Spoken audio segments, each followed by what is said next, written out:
Well, to talk more about Kenya, our Chief Foreign Affairs Editor, Rob Parsons, joins me in the studio. Good to have you, Rob.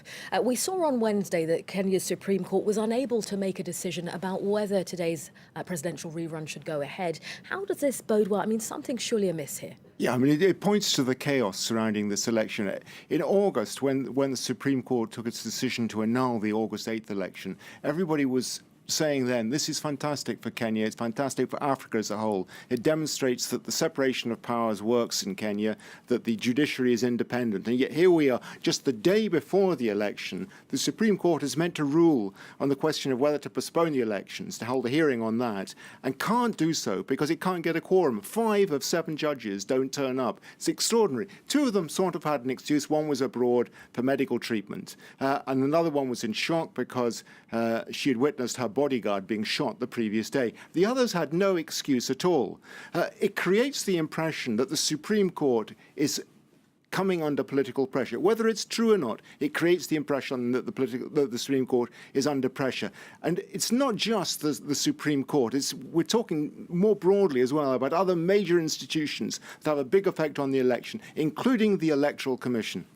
Now, we saw, speaking of the Electoral Commission, last week one of the members actually stepped down, saying it would be impossible to have to guarantee free and fair elections. Can Kenya deliver those type of elections in this political climate?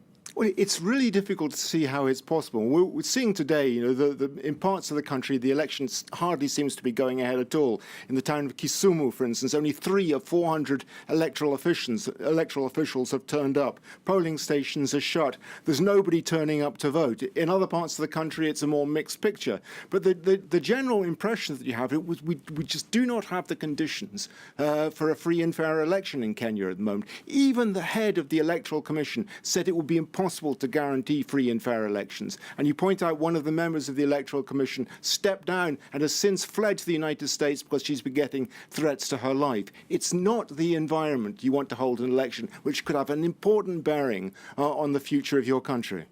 Now, we touched on it there, Rob. On one hand, in August, Kenya was being saluted and praised by many other African countries and indeed worldwide. Yeah. Well done for annulling the elections, etc. Now the outlook doesn't appear so rosy. It doesn't. It really does not appear rosy at all. There's a lot of disappointment, I would suspect, amongst reformists continent-wide. People have been looking to these elections in Kenya as a moment where Africa could take a step forward, where the democracies in Africa could take a step forward. Instead, we're seeing a step backwards. And we don't know how badly things can go wrong. We saw back in 2007, after the election, then there was massive violence. Over 1,000 people got killed. Hundreds of thousands of people were displaced from their homes. The big fear will be that the same thing will happen here. And the whole process of democratization in Africa could be set back who knows how far. Now, we know also that, today so far, Raila Odinga, the opposition leader, hasn't shown up, as it were. No news from him yet, but he was clearly urging supporters yesterday to boycott this election, saying it's not free and fair. Yeah. Don't go ahead and cast your ballot. Absolutely. At one stage, he seemed to be calling for his supporters to take to the streets, and there was a fear that there would be serious clashes today throughout Kenya. There have been clashes already, but since then, he's called on his supporters not to do that, and preferably to stay at home, but certainly to boycott the election. So hopefully the clashes that people were fearing might have happened as a consequence of that reassessment by Odinga will not happen now. But the problem here is, I think, the context. Kenya is a society which is still pretty much split along tribal lines. People vote according to their tribal affiliation, by and large. Of course, it's not not absolutely the case.